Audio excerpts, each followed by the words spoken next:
¿La ven en pantalla? Sí, Sí, sí. Ya. clarito, sí.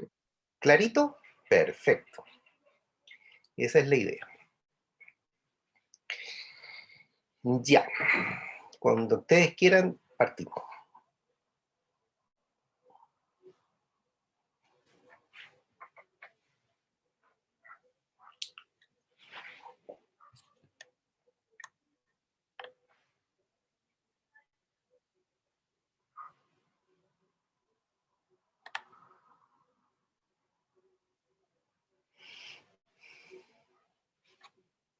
Ya partamos.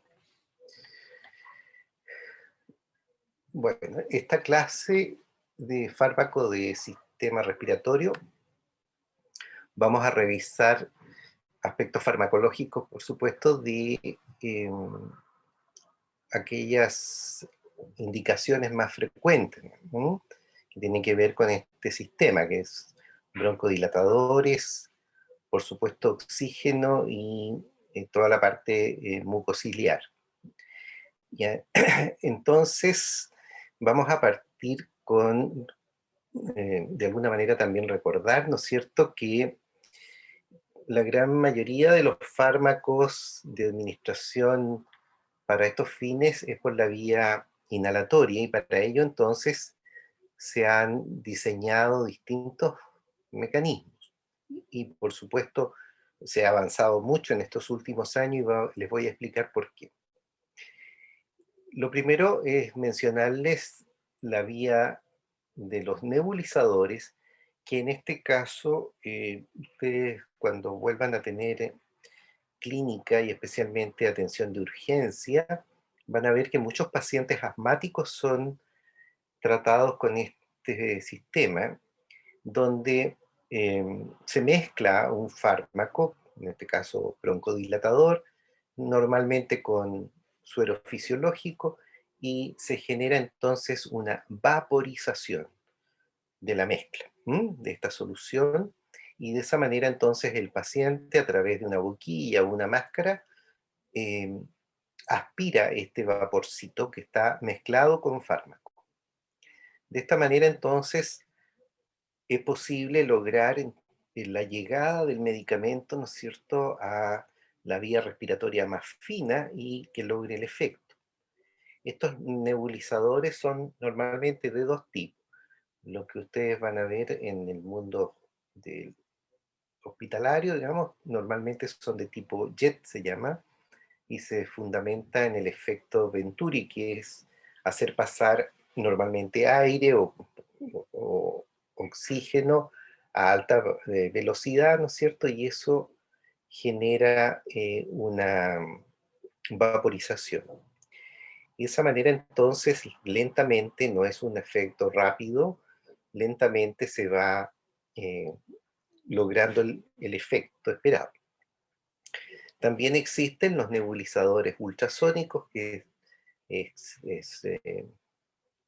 un sistema ya hartos años en uso, que puede ser incluso ambulatorio, muchas veces son los de uso pediátrico frecuentemente, donde por una acción de la electricidad, digamos, se hace vibrar por un sistema piezoeléctrico, como se llama en física, y eso genera entonces la vaporización o la nebulización, como el nombre más elegante, y tenemos la posibilidad entonces de que nuestros pacientes entonces inhalen las soluciones. Lo más frecuente, y sobre todo en los pacientes crónicos respiratorios, es el uso, ¿no es cierto?, de dispositivos que se han inventado para estos efectos, ¿no es cierto? Y están los clásicos inhaladores que probablemente todos conocemos, ¿no es cierto? Y algunas distinciones que vamos a hacer mención. El inhalador clásico, el que normalmente más se ve, más se indica, ¿no es cierto?, que está hoy por hoy disponible en todas partes, es lo que se llama un inhalador presurizado de dosis medida. Ese es el nombre técnico. La gente llama aerosol, le llaman spray, distintas formas más comunes de llamarlo, pero ese es el nombre técnico. ¿Esto qué significa? Que el sistema, ¿no es cierto?, tiene un contenedor que habitualmente es un envase de aluminio, ¿no es cierto?, que está a alta presión porque tiene en su interior la solución del fármaco más un gas propelente, ¿m? Y otros elementos que facilitan la posibilidad, digamos, de que el fármaco llegue al área bronquial fina, ¿no es cierto?, y pueda hacer su efecto. Además, es muy importante no solo que tenga la solución del fármaco, en este caso broncodilatador o corticoides, como vamos a ver, sino que además estos dispositivos tienen que tener una válvula que permita que cada vez que el paciente aprieta el inhalador, salga la misma dosis. Y eso es una parte crítica de los inhaladores. Lo vamos a recordar. Entonces, que una parte importante no es solo que tenga fármaco el dispositivo, sino que tenga una válvula de alta calidad para que cada vez que el paciente aprieta, ¿no es cierto?, el dispositivo, eh, entregue la misma dosis hasta el final, hasta la última dosis. Pueden ser 30 dosis, 60 dosis, lo que tenga el contenedor. Bueno, esa es la idea. Y por supuesto que las características de estos inhaladores a veces además se complican un poco para el paciente porque la velocidad con que sale el flujo cada vez que aprietan un inhalador es bastante alta.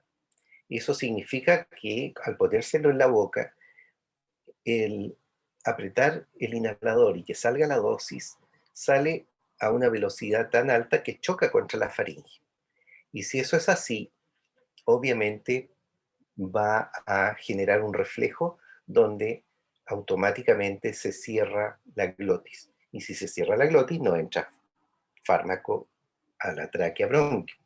Por lo tanto, aquí ya tenemos, ¿no es cierto?, algunas dificultades, como ustedes ya pueden suponer. Tenemos que tener una buena calidad del medicamento, tenemos que tener una buena calidad de la válvula, ¿no es cierto? Y tenemos que aprender a controlar de parte del paciente este fenómeno del cierre de la glotis. Eso significa que hay que enseñarle a los pacientes cómo usar este tipo de dispositivo. Siendo así, si ustedes se fijan en este gráfico, a donde está la marca roja ahí del rayo rojo, significa que los dispositivos clásicos que estamos conversando pueden alcanzar normalmente no más de un 10% de la dosis en la vía respiratoria propiamente tal. Y fíjense ustedes que el 90% restante, como muestra ahí el dibujo, ¿no es cierto?, queda en la faringe, se traga y eso va, ¿no es cierto?, al tracto gastrointestinal, etcétera, etcétera. Dosis efectivamente utilizada entonces de cada vez que el paciente se administra, 10%. Ya es un tema, ¿no es cierto?, preocupante, porque significa que estamos perdiendo el 90%. Y lo que necesitamos es que el medicamento llegue a los niveles que lo necesitamos, o sea, árbol bronquial fino. ¿Qué se ha buscado con esto para poder mejorar ese porcentaje? Es que el paciente no cierre la glotis. Y eso entonces es la razón por la cual se usan los espaciadores o también llamadas aerocámaras, ¿no es cierto?, donde el paciente respira de un dispositivo que ustedes ven ahí, ¿no es cierto?, en el niño, que permite entonces que dentro de la cámara se mezcle el inhalador, ¿no es cierto?, con el aire y el paciente pueda entonces respirar por la boca, en este caso varias veces, el contenido que hay dentro de la aerocámara. Y eso permite obviamente mejorar la llegada, ¿no es cierto?, de fármaco a la vía aérea. Pero seguimos siendo, ¿no es cierto?, escasos, digamos, en tema de utilidad. Recientemente se inventó un sistema que de alguna manera Doctor, trata... Dígame. disculpe que lo interrumpa, es que no entendía a qué se refería con esto de depósito pulmonar y esos porcentajes que hay ahí. El depósito pulmonar significa lo que efectivamente llega a bronquio. ¿Mm? Lo demás dice depósito orofaringeo, significa boca faringeo. Es decir, no nos sirve. Y en el monito O sea anterior, que, ven ustedes 10% o sea, depósito pulmonar, 90% perdido. ¿ya? Ok. ¿Ok? La aerocámara ayuda. No nos olvidemos de eso. Y no solo a los niños. Cualquiera de ustedes les pasaría lo mismo. Cualquiera de ustedes que use algún inhalador por indicación, digamos, médica, le está pasando eso. Cuesta mucho que los pacientes aprendan, ¿no es cierto?, a dominar el reflejo. Y la gran mayoría del medicamento queda impactado en la faringe. ¿Mm? Por eso que es tan importante que los pacientes reciban apoyo de educación en este plan. Quienes mejores enseñan en este sentido a los pacientes muchas veces son los kinesiólogos. Ahora, Gracias. sí, no hay problema. Les decía que además, por esta misma razón, como ustedes ven, el sistema, digamos, de la industria farmacéutica ha buscado otras soluciones. Tenemos en este momento, en forma cada vez, diría yo, con más adherente, digamos, el sistema que se llama Respimat, que está patentado así, y que en el fondo es como una especie de nebulización, pero que se hace solo con hacerle clic a estos envases que ustedes ven en la figura. Y a través de un sistema muy ingenioso, de ingeniería, digamos, muy ingeniosa, se logra entonces mejorar la llegada de fármaco al sistema pulmonar, broncopulmonar, y que quede menos a nivel faríngeo. ¿Mm? ¿Por qué? Porque este sistema Respimat eh, no genera un flujo de alta velocidad ni es de temperatura baja, sino que es un vaporcito que el paciente puede respirar directamente del artefacto. ¿Mm? También están en uso, por este mismo motivo, ¿no es cierto?, los inhaladores de polvo seco, es decir, que no están mezclados con un sistema, ¿no es cierto?, de solución, ni tienen gas propelente, ni nada, sino que está solamente el fármaco eh, propiamente tal, además preparado de un tamaño de partícula lo más pequeñito posible. ¿Para qué? Para que este polvo, en el momento que el paciente, ¿no es cierto?, inspira, se mezcle con el aire que está respirando y se vaya flotando. Imagínenselo, hagan uso de la imaginación aquí, ¿no es cierto? Imagínense las partículas del fármaco mezcladas con el aire y este aire entonces llega finalmente a la zona, ¿no es cierto?, que nos interesa, del pulmón. Eso mejora entonces los inhaladores de polvo seco, también algo más, ¿no es cierto?, que los inhaladores clásicos, 25-40%. Pero, también tienen un pero. Necesitamos que el paciente tenga un flujo inspiratorio adecuado. Es decir, un paciente muy crónico, muy limitado en su capacidad inspiratoria, probablemente no va a tener esos niveles de eficacia. ¿Mm? Por lo tanto, también es una limitante. Así entonces, como ustedes pueden ver, la terapia inhalatoria tiene sus peros, porque técnicamente es lo mejor que podemos lograr, pero no es tan fácil. Entonces, ya sea por las condiciones del paciente o por la forma de preparación del medicamento, ¿no es cierto?, no es tan fácil que tengamos una adecuada concentración a nivel broncopulmonar. Ahí se han inventado para polvo seco distintos artefactos.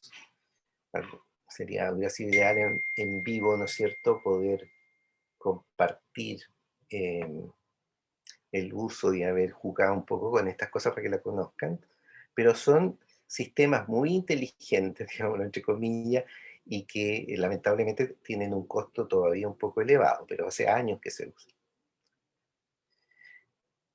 Yo les mencioné recién también que se necesitaban partículas del fármaco lo más pequeñitas posible. Y esta es otra limitante que hay que tomar en consideración. Si las partículas efectivamente son de tamaño grande, y estamos hablando acá de tamaño, digamos, del orden de 10 micrones, o entre 5 y 10 micrones, la gran mayoría de esas partículas no va a llegar a los bronquios finos,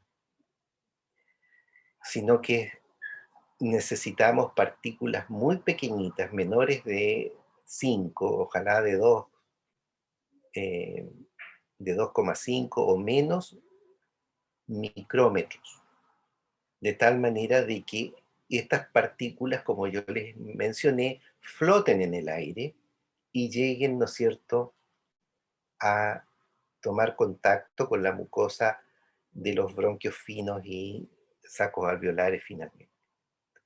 Entonces, ahí es importante la preparación, la manufactura.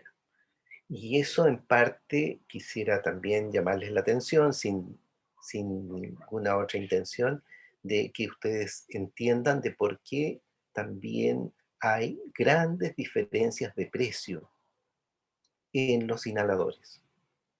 Ustedes pueden encontrar inhaladores de menos de 5.000 pesos y hay inhaladores del orden de 50.000 pesos. O sea, 10 veces más. Y no es un detalle menor, ¿ah? Porque ya ustedes pueden imaginarse que pueden estar influyendo factores bastante técnicos: tamaño de partícula, qué gas propelente se usa, si funciona o no funciona bien la válvula, etcétera, etcétera. De manera que ahí hay un tema no resuelto, pero es bueno que ustedes, ¿no es cierto?, nosotros los profesionales tengamos claro que no es solo un tema de mercado, no es solo un tema de la frescura de cobrar más, sino que también hay razones técnicas de alta tecnología, ¿no es cierto?, que pueden influir en que un medicamento sea efectivo de verdad versus otro que no logra, ¿no es cierto?, llegar a la zona que lo requerimos. Del punto de vista fármaco, ¿qué tenemos para ofrecerle a nuestros pacientes? Los broncodilatadores que vamos a ver, ¿no es cierto? Fármacos antiinflamatorios como los corticoides, algunos medicamentos cuya principal acción es profiláctica, es decir, ¿no es cierto?, prevenir el broncoespasmo. De manera que vamos a hacer una revisión de esto. La historia es muy antigua de uso de medicamentos para estos pacientes, y así entonces se reconocen hace muchos años, miles de años, ¿no es cierto?, el uso de la efedrina, de una plantita que es la que está en la fotografía, del siglo XVIII más o menos. También los pacientes asmáticos eran tratados con café por el efecto de la cafeína. Y ya cambia a un nivel mucho más preciso, digamos, con el conocimiento de eh, los adrenérgicos, ¿no es cierto? Adrenalina y sus derivados. Recuerden ustedes que los receptores de mayor importancia en este plano son los fármacos beta 2. De tal manera que nuestros principales broncodilatadores son agonistas beta 2. Y estos son fármacos, ¿no es cierto?, que obviamente estimulan, son agonistas, ¿no es cierto?, del receptor, y con ello incrementan el AMP cíclico y inhiben, ¿no es cierto?, la disponibilidad de calcio. Además se describen algunos otros efectos como ustedes ven ahí. Pero el punto de vista broncodilatador es eso. ¿Qué tenemos ahora? Algunas nuevas alternativas terapéuticas, y hemos avanzado en clasificarlos de acuerdo al tiempo de acción, y eso permite entonces distintos modelos de tratamiento que ustedes probablemente ya vieron o van a ver en el curso de medicina interna. Así entonces, hay fármacos de acción corta cuando su duración es del orden de 3, máximo 6 horas, y el principal ejemplo de esto es el salbutamol o el fenoterol, que también lo tenemos en nuestro medio. Estos son los llamados SABA, ¿no es cierto?, de corta acción en inglés. De esta manera, entonces, estos son los medicamentos que muchas veces también se mencionan como de rescate, en el sentido de que si el paciente tiene mayor sintomatología, ¿no es cierto?, hace uso de una acción corta porque rápidamente entra en acción. También tenemos los de acción larga, 12 horas, formoterol, salmeterol, ambos se usan en nuestro medio, y acción ultra larga del orden de 24 horas. Esto significa que el paciente se inhala una vez al día solamente, ¿no es cierto? Y son estos clasificados como LABA, de acción larga. Todos estos medicamentos entonces vienen presentados con estos sistemas, ya sea de inhaladores clásicos que vimos, ¿no es cierto?, o inhaladores de polvo seco. Reacciones adversas dependiendo mucho de la dosis que use el paciente. Habitualmente son pacientes que se sobremedican, por lo tanto queda mucho fármaco impactado, ¿no es cierto?, en la faringe, como ya vimos, y eso significa que entra a la circulación sistémica y va a haber algunos fenómenos eh, cardiovasculares que pueden ser importantes. También hay que señalar que muchos de estos pacientes, por sobremedicarse, porque uno puede, y a ustedes les va a pasar, van a dejar una indicación que el paciente se medique, inhale, por ejemplo, cada 8 horas, y el paciente lo va a estar haciendo cada 4. Y estos pacientes sobremedicados normalmente pueden llegar a presentar lo que se llama un broncoespasmo paradojal, que básicamente es por el excesivo contacto con el gas propelente de los inhaladores. ¿Mm? Finalmente eso termina siendo una complicación. Y lo otro que se ve frecuentemente son que estos pacientes desarrollan una especie de dependencia psicológica, y eso implica, ¿no es cierto?, que si por ese motivo no tienen el inhalador, no lo andan trayendo, se les olvida, ¿no es cierto?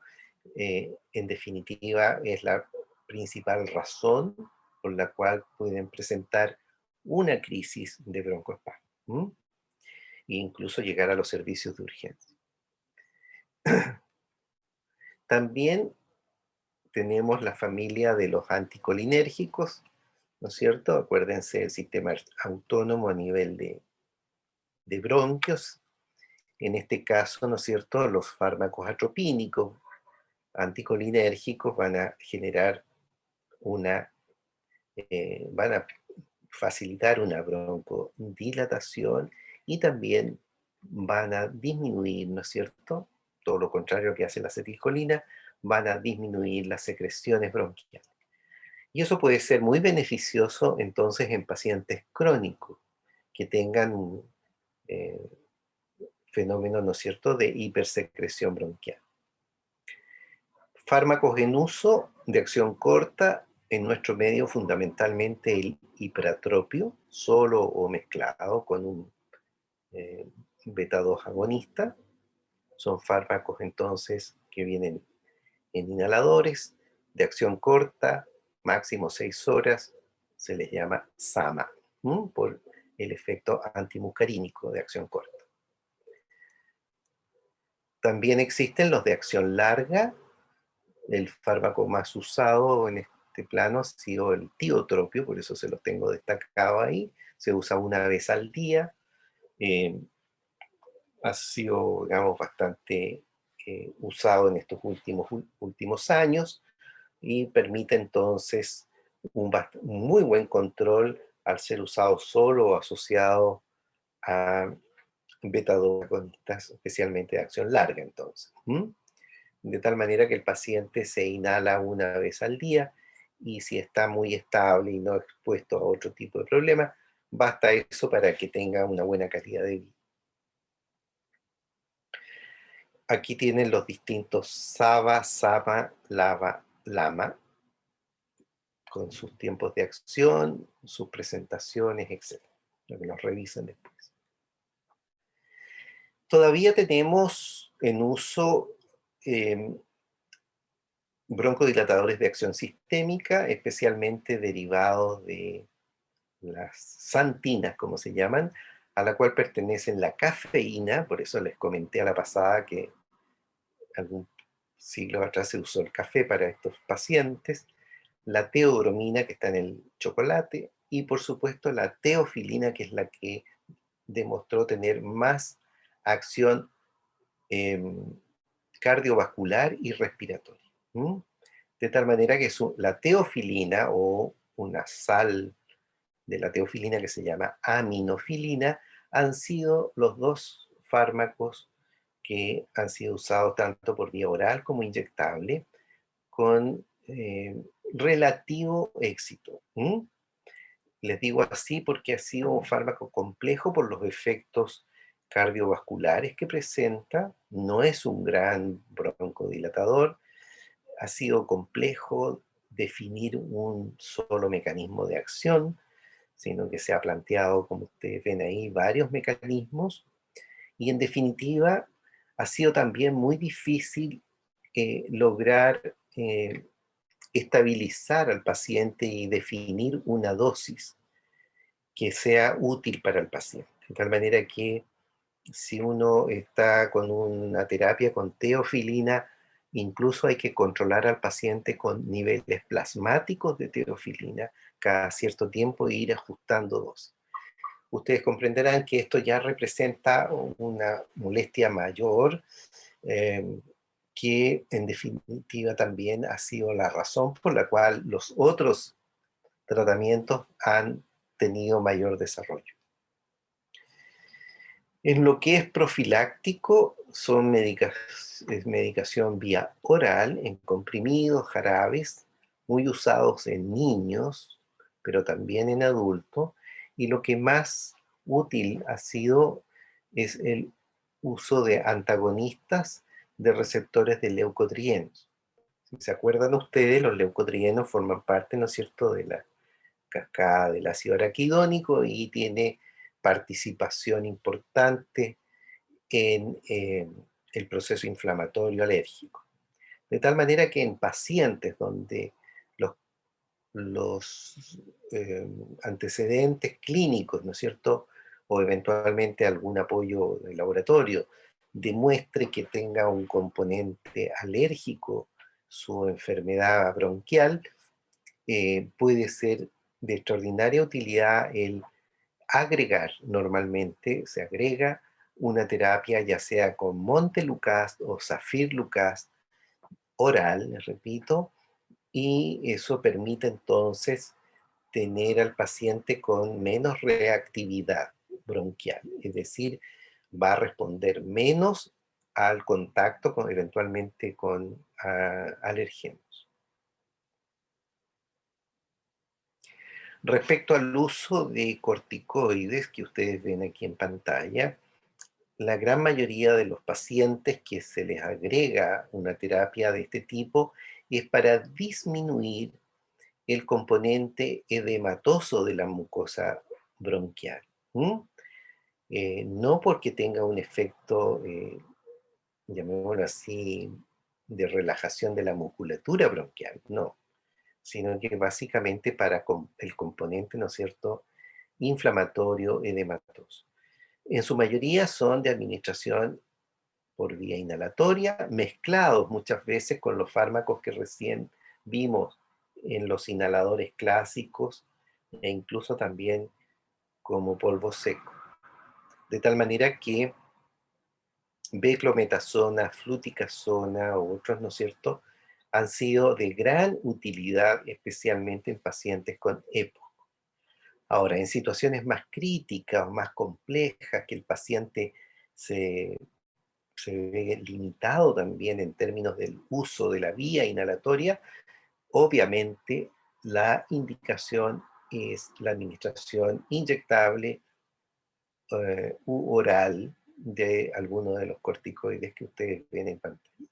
Y entonces, no es raro, ¿no es cierto?, que los pacientes que estén ya con una terapia de larga data, ¿no es cierto?, dependiendo de las exacerbaciones que tengan el tiempo, pueda ser necesario utilizar eh, corticoides en forma intermitente o en algunos casi permanente y eventualmente por uso sistémico, teniendo en cuenta que algún porcentaje de la vía inhalatoria, en este caso, también se absorbe y puede llegar a tener algún efecto sistémico.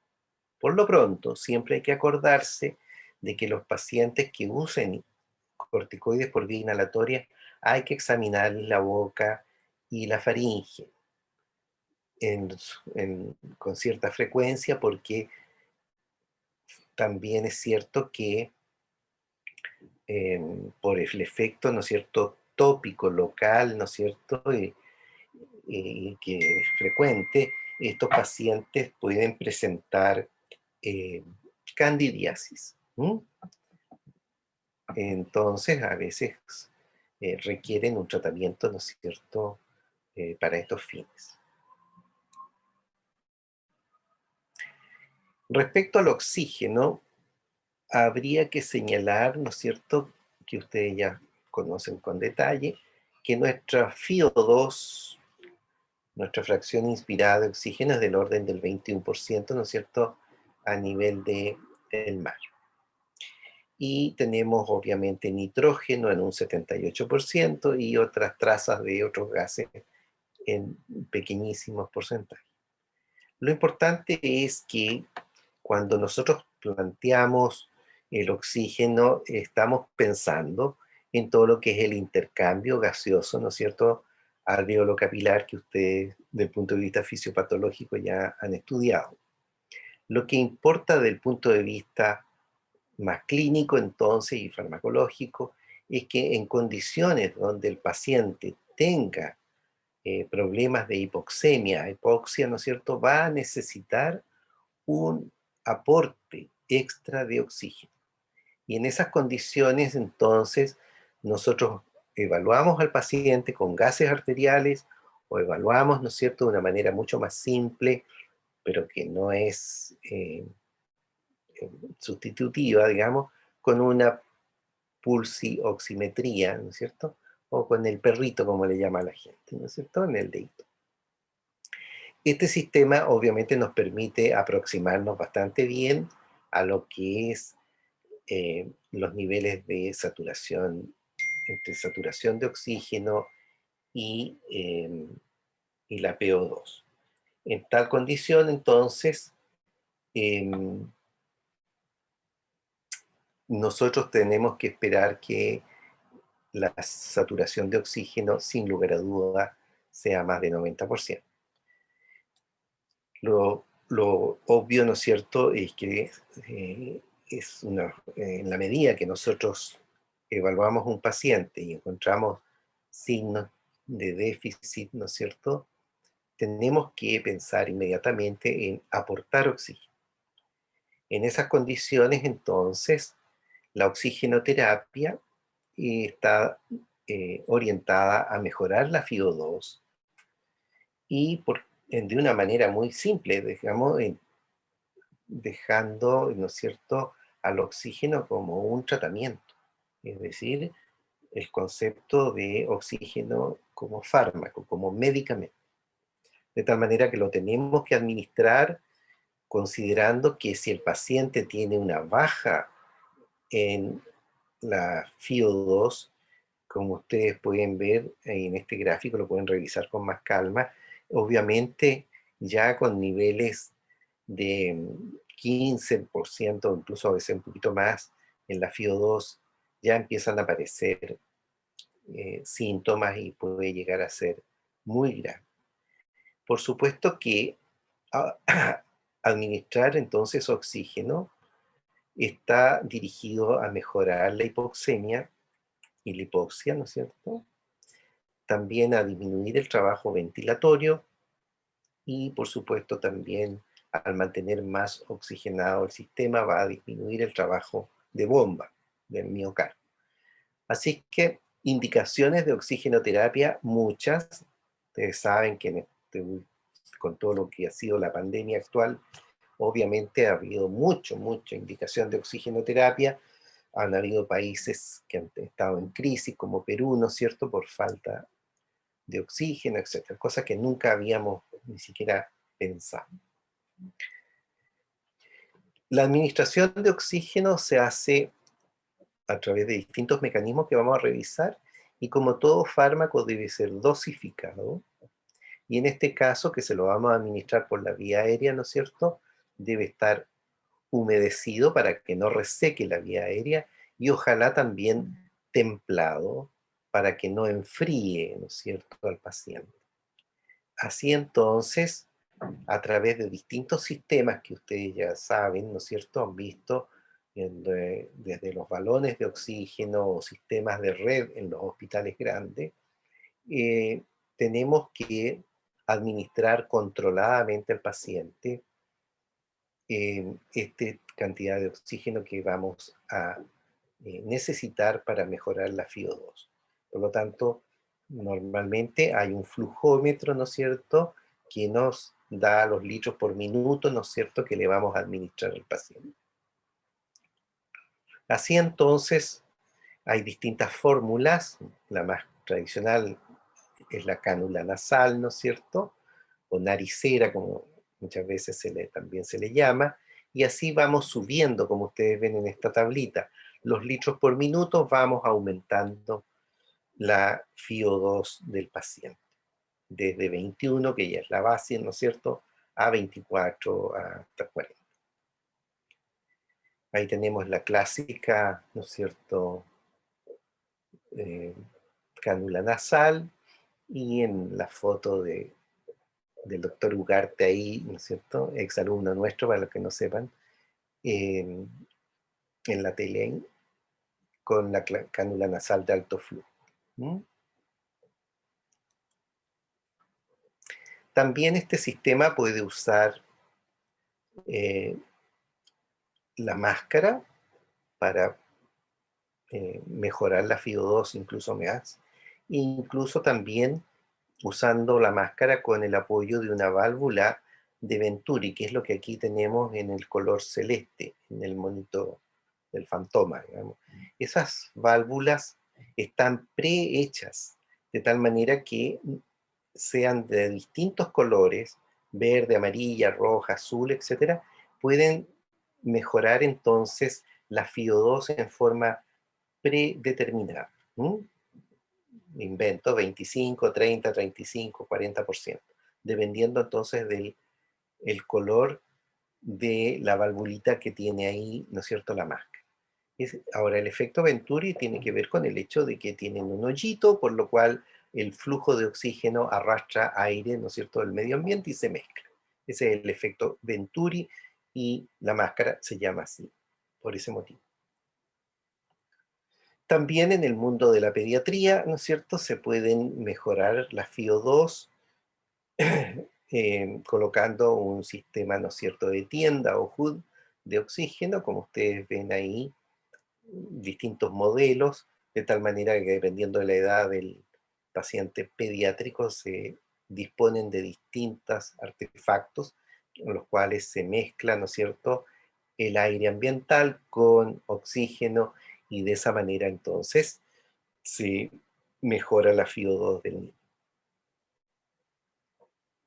Aquí hay una tabla de flujos y cómo varía, ¿no es cierto?, la FiO2.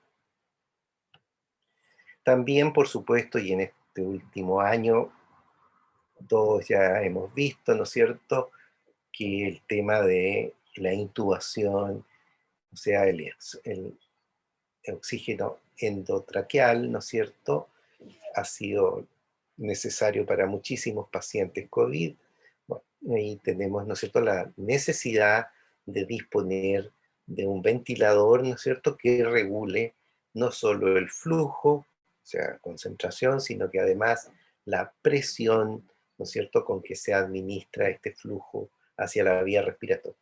De tal manera que eh, al manipular, ¿no es cierto?, el ventilador mecánico en este caso, estamos regulando simultáneamente al menos estas dos variables que pueden ser absolutamente críticas para pacientes como ha sido, ¿no es cierto?, la experiencia de la pandemia.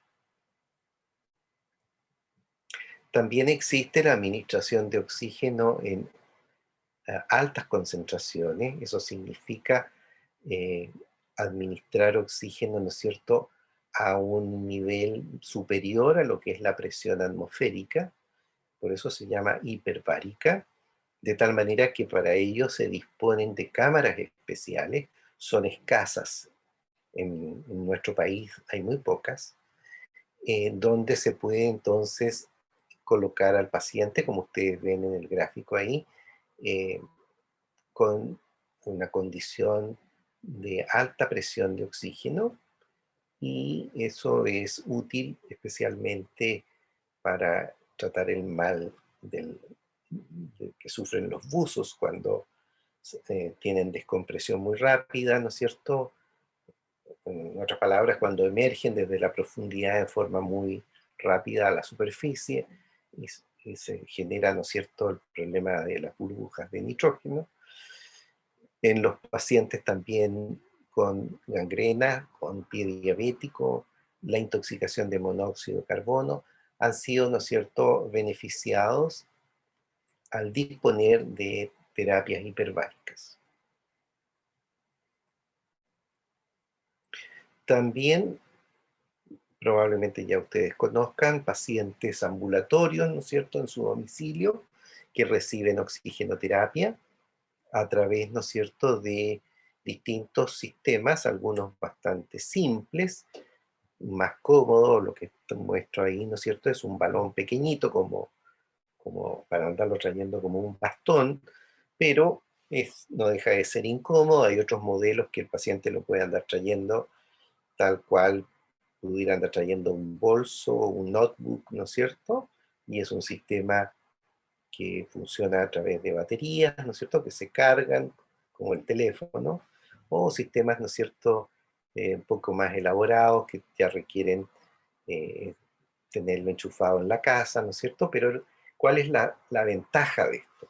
Que el paciente que es de oxígeno dependiente puede perfectamente, ¿no es cierto?, hacer una vida bastante normal, viajar, andar al aire libre, ¿no es cierto?, outdoor, sin, ¿no es cierto?, mayores complicaciones, y no limitarse a estar sentado en un sillón, ¿no es cierto?, pegado a un balón de oxígeno. De tal manera que en eso ha sido un avance muy, muy importante para los pacientes crónicos. Como todo fármaco, eh, la oxigenoterapia también tiene reacciones adversas. Esto tiene que ver especialmente con fenómenos de hiperoxia, es decir, cuando entre ponerle y no ponerle, como es el dicho, ¿no es cierto? Claro, se le pone y se le pone mucho, eh, es un error. ¿Mm? Y sobre todo lo que hay marcado acá en flechas rojas en este gráfico, eh, son los temas, ¿no es cierto?, que pueden ser de gran complicación y generar entonces fenómenos oxidativos que ya sabemos, ¿no es cierto?, bastante complicados, alteraciones metabólicas, mitocondriales o alteraciones vasculares por vasoconstricción, especialmente pulmonar, de tal manera que un mal manejo de la oxigenoterapia eh, representa un riesgo, ¿no? O sea, nunca hay que olvidarse entonces del concepto que la oxigenoterapia requiere control. No es llegar, ¿no es cierto?, y colocarle oxígeno al paciente y cualquiera, no importa, ponele nomás. No, no, no. Requiere control, ¿no es cierto? Porque podría llegar a ser muy compleja la cadena de efectos colaterales y terminar agravando al paciente.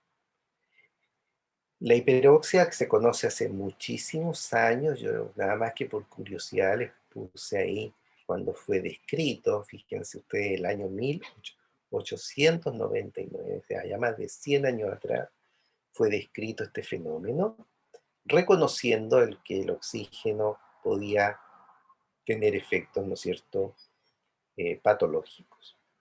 Y sabemos, ¿no es cierto?, que el efecto oxidante representa una serie de fenómenos que si se presentan así en una paciente, que además, piensen ustedes, se le indicó oxígeno por estar críticamente enfermo, caramba, lo estamos con mucho cariño, pero lo estamos complicando. Entonces, hay que poner cuidado. También a nivel pulmonar pueden suceder situaciones críticas, que es lo que puede estar sucediendo con muchos pacientes ahora a propósito del COVID, llegar, ¿no es cierto?, a requerir altas concentraciones de oxígeno y alta presión, como ha sucedido con muchos pacientes. Esto puede derivar hacia una alveolitis y una posterior fibrosis pulmonar. De tal manera que la situación debe estar monitorizada permanentemente, porque si no, obviamente va a evolucionar con compromiso de los neumocitos tipo 1, ¿no es cierto?, hacia una membrana hialina y finalmente, ¿no es cierto?, su organización y fibroblastos, ¿no es cierto?, aumentados, derivan a la fibrosis. Problema, ustedes ya saben, irrecuperable. También en pacientes que están tratados con altas concentraciones de oxígeno, se pueden presentar atelectasias, ¿no es cierto? El colapso, ¿no?, de los alveolos, en este caso básicamente por el lavado de nitrógeno. Al haber más oxígeno inspirado en la FiO2, hay menos nitrógeno, que es el que mantiene volumen, ¿no es cierto? Y en este caso puede llevar hacia la formación de atelectasias, como muestra la radiografía. En tal caso van a ser zonas irrigadas, pero no ventiladas, o sea, una alteración BQ de todas maneras. También está muy bien documentada lo que significa la retención de CO2 en pacientes crónicos en época de larga, digamos, evolución, donde obviamente se pueden presentar alteraciones BQ por la vasoconstricción, que ya la mencionamos al principio. Pueden haber fenómenos de depresión respiratoria, ¿no es cierto?, porque los pacientes crónicos de larga evolución dependen de los niveles de oxemia para activar el centro respiratorio, de tal manera que si lo mejoramos mucho o bruscamente los niveles circulantes de oxígeno, eventualmente el paciente cae en una hipoventilación y, por qué no decir, hasta una apnea. Y también está el efecto Aldane, ¿no es cierto?, que por lo mismo, al mejorar la concentración de oxígeno en la hemoglobina, obviamente va a transportar esta menos CO2. Entonces, ya ustedes pueden darse cuenta, ¿no es cierto?, que el oxígeno propiamente tal, por muy natural que sea, es un fármaco, es necesario dosificarlo, es necesario controlarlo y estar muy atento a las reacciones adversas. También es importante, casi ya con un espíritu más de histórico, ¿no?, que en recién nacidos prematuros, la oxigenoterapia descontrolada puede llegar a causar un daño irreversible a nivel de retina, lo que en su tiempo se llamó fibroplasia retrolenta. En la época que está ahí mencionada, en 1950, se usó mucho altas concentraciones de oxígeno para el manejo del recién nacido prematuro. Y por supuesto que aumentó la casuística de ceguera en los recién nacidos, y tenía que ver con este tema. Esto se estudió en Australia y finalmente se logró, ¿no es cierto?, llamar la atención y controlar el uso del oxígeno como debe ser.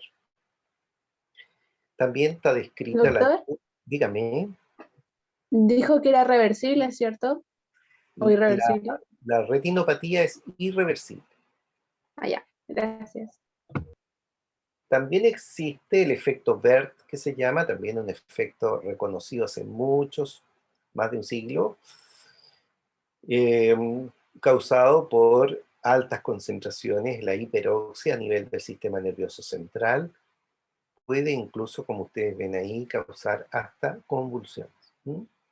Es decir, razones de sobra al describir lo que hemos visto, ¿no es cierto?, que la oxigenoterapia demanda un control bastante estricto y por eso se han diseñado todos estos artefactos que llamamos, entre comillas, ventiladores, ¿no es cierto?, y todo lo que ha causado esta pandemia actual, ¿no es cierto?, de las camas críticas, etcétera, lo que hace necesario no solo es tener la tecnología disponible, sino que también el equipo profesional, ¿no es cierto?, atento, disponible, ¿no es cierto?, para que sea controlado cada paciente como corresponde. Respecto al sistema mucociliar ahora, ustedes saben, ¿no es cierto?, que el epitelio respiratorio se caracteriza por tener estas glándulas productoras de mucus, es decir, esta mezcla, ¿no es cierto?, de mucoproteínas, mucinas, como se llaman, ¿no es cierto?, y agua y electrolitos, el mucus, que ayuda, ¿no es cierto?, junto con los cilios, a mantener limpia, ¿no es cierto?, la vía aérea. Y para eso nosotros, en situación de absoluta normalidad, sin estar enfermos ni nada, tenemos una producción diaria de mucus bronquial, ¿no es cierto?, que nos permite eliminar cualquier contaminante o el detritus celular, etcétera, más o menos unos 10 ml al día, y que en definitiva lo deglutimos en forma insensible.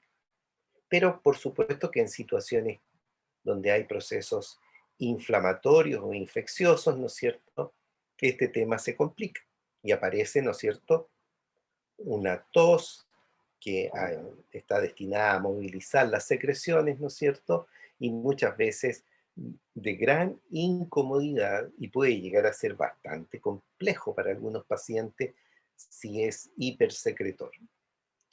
Así que nuestro mucus, o, o pollitos como se le dice, ¿no es cierto?, en el mundo popular, es importante. Nosotros tenemos que tener, digamos, también cuidado en el manejo pero indudablemente que nos ayuda a mantener la vía aérea limpia. Así entonces, este mucus tiene características físicas, ¿no es cierto?, de viscosidad, adhesividad y elasticidad. En tal condición, obviamente, cuando tenemos un cuadro inflamatorio, cuando estamos en un ambiente, ¿no es cierto?, contaminado, o hay, ¿no es cierto?, una infección viral o bacteriana, alguna o todas estas características de viscosidad, adhesividad o elasticidad se van a modificar. Si es así, obviamente el resultado va a ser no solo un aumento de secreciones, sino que van a estar alteradas estas características. Y al paciente se le puede hacer más difícil mantener la vía aérea limpia. Y eso entonces implica eh, riesgos, ¿no? Riesgos, tanto así que pueden haber tapones de mucus que van a generar áreas, ¿no es cierto?, no ventiladas, que pueden ser sobreinfectadas, etcétera, etcétera.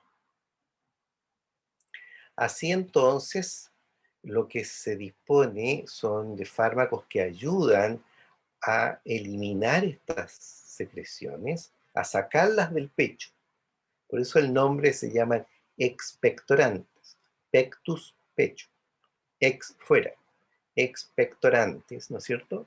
Y por mecanismos de acción pueden ser, ¿no es cierto?, mucolíticos. Eso significa que eh, actúan fundamentalmente, ¿no es cierto?, en las mucinas de la conformación del mucus, y ahí tenemos algunos fármacos que probablemente algunos ya lo conocen, como el ambroxol, carbocisteína, acetilcisteína, etc. O pueden tener efecto proteolítico, y eso significa que alteran, ¿no es cierto?, las estructuras de la fase proteica, eran mucoproteínas, ¿no es cierto?, el mucus. Entonces, si disuelven la estructura proteica, proteolítico, ahí tenemos, ¿no es cierto?, la papaína, tripsina, dorsana alfa, etc. Estos fármacos, les repito, lo que hacen es desarticular, por decirlo así, las moléculas de las mucoproteínas, y eso ¿qué permite? Que se disuelvan en agua. Por lo tanto, aparte de un expectorante, siempre hay que preocuparse de que el paciente esté bien hidratado. El expectorante, el mucolítico, lo que sea, solo, por sí solo, no va a tener mayor impacto. Pero si le damos fármaco con agüita suficiente como para que esté bien hidratado el paciente, vamos a tener el efecto expectorante esperado cuando el paciente tenga una tos efectiva, y si no lo tiene, tenemos que pedir, ¿no es cierto?, que lo asista un kinesiólogo con fisioterapia respiratoria. ¿Mm? De tal manera que ahí viene la relación, ¿no es cierto?, de cuál es el rol que tenemos cuando nosotros indicamos un fármaco de esta categoría, más el hecho de que el paciente, la familia del paciente, ponga precaución en una buena hidratación, más eventualmente la asistencia de la fisioterapia respiratoria por un kinesiólogo. Eso es entonces la forma de poder llegar a tener eh, control sobre este fenómeno, ¿no es cierto?, muy propio de las bronquitis, de las enfermedades respiratorias, ¿no es cierto?, de invierno.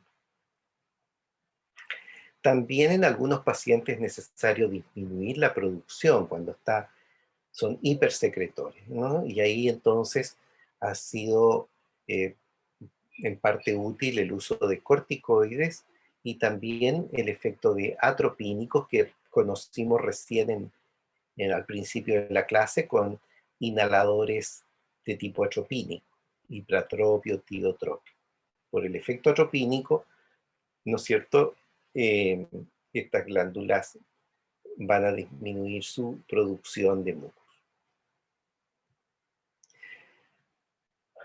Les incluyo esta lámina porque hay mucho fármaco que deriva de las plantas, por lo tanto se llaman fitofármacos. Y hay muchos fitofármacos entonces en uso, fundamentalmente a través de jarabes de distinto origen, ¿no es cierto?, de eucaliptus, de eh, Hedera helix, de pino, de tolú, etcétera, que son muy, muy automedicados en, en gran escala, ¿no? Muchos pacientes toman grandes cantidades de estos fármacos. A veces algunos tienen, les cuento, son bases hidroalcohólicas, de tal manera que no queda claro si lo están tomando por los bronquios o por tomarse un aperitivo. Respecto a la tos, también algunas palabritas necesarias de aclarar. La tos es un acto reflejo, ¿no es cierto?, que es la necesaria para mantener la vía aérea limpia. E incluso es voluntaria. O sea, nosotros podemos tener tos voluntaria, cualquiera de ustedes puede toser en el momento que quiera, ¿no es cierto? Pero no así estornudar. La tos es un mecanismo bastante eficiente,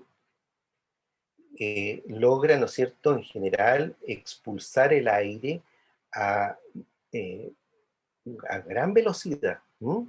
Eh, por ahí abajo dice entre 50 y 500 millas por hora, es decir, una enorme velocidad. Por lo tanto, la contracción muscular, que definitivamente, ¿no es cierto?, hace posible la salida de, el contenido de aire de los pulmones, es muy intensa. Entonces hay que tener en consideración ese elemento, porque la tos puede ser activada, ¿no es cierto?, como reflejo por distintos receptores ubicados en, desde la nariz, ¿no es cierto?, hasta el diafragma. Por lo tanto, a veces hay causas, semiológicamente hablando, pueden haber causas abdominales de tos. Y por otro lado, ¿no es cierto?, tenemos receptores, ¿no es cierto?, que responden al contacto con mediadores inflamatorios, contaminantes, etc. De tal manera que el hecho de que tengamos tos per se no es necesariamente considerado patológico, es un mecanismo, ¿no es cierto?, fisiológico para mantener la vía aérea. Lo que yo les mencionaba recién, que muchas veces este esfuerzo de la tos es intenso, puede efectivamente comprometer toda la musculatura, ¿no es cierto?, respiratoria y accesoria, de tal manera que el paciente cada vez que tose, en realidad, como dice el dicho, algunos tosen hasta el alma. Muchas veces estos dichos populares no son tan errados, ¿no? Hay pacientes que por estar, ¿no es cierto?, enfermos o tener algún fenómeno irritativo, etcétera, van a toser intensamente porque las respuestas, que las pueden ustedes revisar con más detalle entre las vías aferentes y las vías eferentes, que en definitiva compromete la acción muscular, ¿no es cierto?, puede determinar, como les digo, una contracción extraordinariamente intensa. Y así entonces también vamos a tener que considerar que este, estos estímulos, estos receptores, ¿no es cierto?, definitivamente pueden eh, activar todo el sistema, especialmente concentrando la información a nivel de la médula oblonga, en el bulbo, ¿no es cierto?, lo que se reconoce como centro de la tos. ¿Cuál es la importancia neuroanatómica de esto?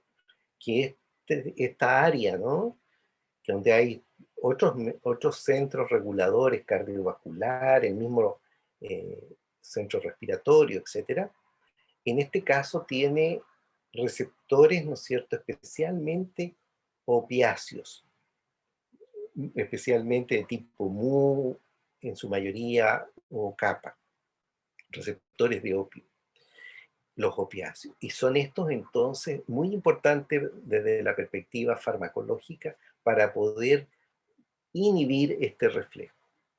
De tal manera que nuestro centro de la tos es perfectamente posible intervenirlo con medicamentos, como vamos a ver. ¿Cuándo?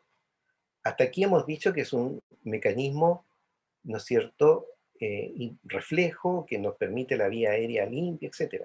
Pero también les mencioné que por la intensidad de la tos puede llegar a ser terriblemente complejo, no solo agotador, sino que en definitiva el paciente puede eh, no comer, no poder dormir, tener traumas de la laringe, ¿no es cierto?, fracturas costales, especialmente los pacientes adultos mayores, nada más que por la tos pueden presentar fracturas de varias costillas a veces, hemorragias, neumotórax, etc.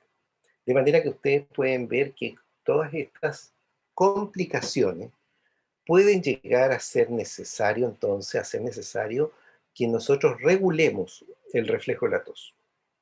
Y por eso se justifica, en estos casos, por supuesto, a veces en forma preventiva, por supuesto, que el paciente no se vaya a agravar eventualmente, ¿no es cierto?, por crisis de tos, hay que usar antitusígenos. ¿Y dónde van a actuar preferentemente los antitusígenos? En los receptores. Tenemos receptores periféricos y tenemos el centro de la tos. Y ahí entonces tenemos la posibilidad de definir, ¿no es cierto?, dónde puede ser más eficiente la acción antitusígena. Por definición, los mejores antitusígenos son los que actúan a nivel del centro de la tos, a nivel central, a nivel, ¿no es cierto?, de la médula oblonga. Y ahí entonces, como sabemos que tiene una población fundamentalmente de receptores opiáceos, fármacos derivados del opio, como es la morfina, ¿no es cierto?, como el ejemplo más conocido, van a ser activos antitusígenos. Y el más activo de todos, que en el fondo es el gold estándar de los antitusígenos, es la codeína, que es la metilmorfina. La codeína entonces es nuestro fármaco tipo, nuestro estándar, nuestro fármaco con el cual se comparan todos los demás. ¿Mm? Pueden ser, como ustedes ven, otros derivados opiáceos, pero fundamentalmente es la codeína la que se usa para estos fines. También la codeína se usa como analgésico opiáceo, pero ustedes si ubican un jarabe que habitualmente se usa en jarabe, que tenga codeína, van a ver que el envase tiene una estrellita roja. Eso significa, ¿no es cierto?, que es un fármaco opiáceo el que está involucrado en el jarabe, pero se vende solamente con receta retenida, no con la receta cheque, que se venden los de estrella roja, y básicamente porque no alcanza a tener concentraciones que sean de riesgo. Pero en el fondo es un mecanismo, ¿no es cierto?, con el cual, como ustedes ya saben, se controlan los medicamentos, especialmente los derivados del opio. De tal manera que para poder tomar un fármaco como la codeína o como el dextrometorfán, etcétera, se requiere, ¿no es cierto?, una receta médica, y lo habitual es que debe ser retenida, es decir, queda en la farmacia del hospital o en la farmacia comercial. Esos son entonces los antitusígenos clásicos y, por definición, los mejores antitusígenos. También tenemos algunos antitusígenos que se definen como que actúan a nivel de los receptores periféricos, ¿no es cierto? En faringe, en la zona, digamos, respiratoria periférica. Y en ese caso, entonces, el efecto es distinto. Es un efecto menos eficiente, muchas veces más bien útil para eh, situaciones que están más correlacionadas a fenómenos alérgicos que a fenómenos irritativos o de otra causa. Así entonces, estos tres u otros más, incluso algunos fitofármacos, que también ya se los mostré, también entran en este grupo importante, diríamos, de fármacos o fitofármacos que fundamentalmente se usan en forma de automedicación. Ustedes deben conocer el famosísimo Paltomiel, ¿no es cierto?, de un laboratorio nuestro, que es prácticamente el que le ha dado todo el sustento económico al laboratorio. Eh, Son distintas alternativas que tienen por mecanismo, algunos mejor probados, otros no tanto, que tendrían acción a nivel periférico. Pero por definición, les repito, los antitusígenos son los más efectivos, los de acción a nivel de receptores opiáceos. Y eso es todo, chicos. ¿Alguna pregunta? Doctor, Dígame, dime, Alexander. ¿hay una razón de ser como que los secretos de abuelita sirvan como para todo, para la picación de garganta? Por ejemplo, no sé, por cartílago, el limón, el jengibre, la miel.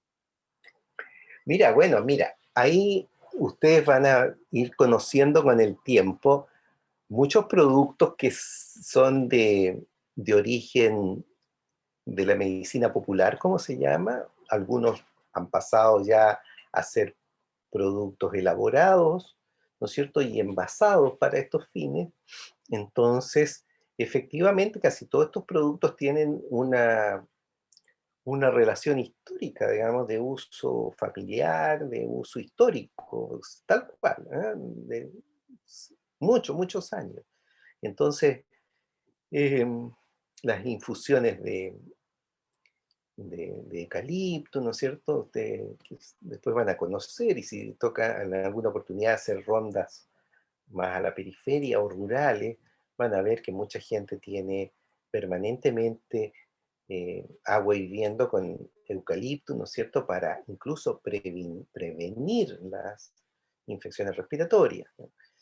El uso de la hiedra, la Hedera helix, que se ha usado mucho en estos últimos años, viene desde Europa, es decir, no es un cuento nuestro, sino que ya de, de distribución mundial. Y así entonces cada cierto tiempo aparecen algunos productos, entre comillas, naturales, como nombre técnico son en general fitofármacos, que tienen algún efecto probablemente a nivel de los receptores periféricos. Y ahí viene, ¿no es cierto?, a veces también el reconocido efecto del propóleo, de los inhaladores de bucales, ¿no es cierto?, de estos caramelos con distintas mezclas de eucalipto, cualquier cosa. Eh, la miel con limón, que alguien, pues, tú me parece que me mencionaba, también. Pero en el fondo, lo único que uno podría, ¿no es cierto?, concluir es que si tuviese algún efecto, tendría que ser en el fondo un efecto más bien antagonista en receptores faringios, ¿no es cierto?, rinofaringios, etcétera, para poder disminuir la sintomatología. Pero estamos hablando de más que nada de supuestos, ¿eh? Dime, Muchas gracias. acá, ¿algo más? ¿Alguna otra duda?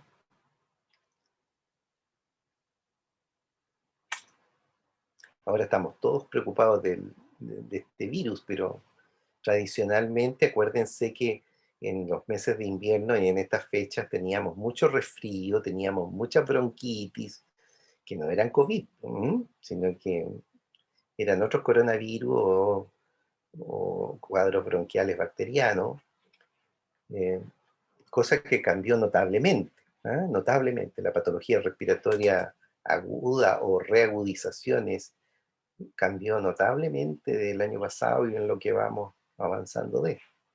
Probablemente porque la gente sale menos, hay menos riesgos, ¿no es cierto? Y hay también quizás el uso de la mascarilla, todo esto ha significado que la casuística respiratoria eh, ha disminuido notablemente. ¿Ustedes a nivel familiar han tenido enfermos que no sean COVID, por supuesto, de enfermedades respiratorias agudas o no? Ni uno, En este No, último tiempo, ¿no? nada, sí, efectivamente. no. Fíjate que yo el año pasado, y yo trabajo con población de riesgo, que son los adultos mayores, eh, les cuento que hice solo una receta de antibiótico en todo el año. Así de drástico el cambio. Y por decir en un año normal, entre comillas, cientos. No eran decenas, cientos. Y entonces cambió, pero brutalmente el escenario, digamos, epidemiológico. Y va a ser todo un tema para ustedes, digamos, ir viendo cómo se va presentando, ¿no es cierto?, estos cambios en los próximos años. En el momento que ustedes vayan a ejercer o su misma práctica, evidentemente va a ser quizás muy distinto. ¿Alguna otra duda, chiquillos? ¿No? Estamos entonces. Muchas gracias a ustedes. Que estén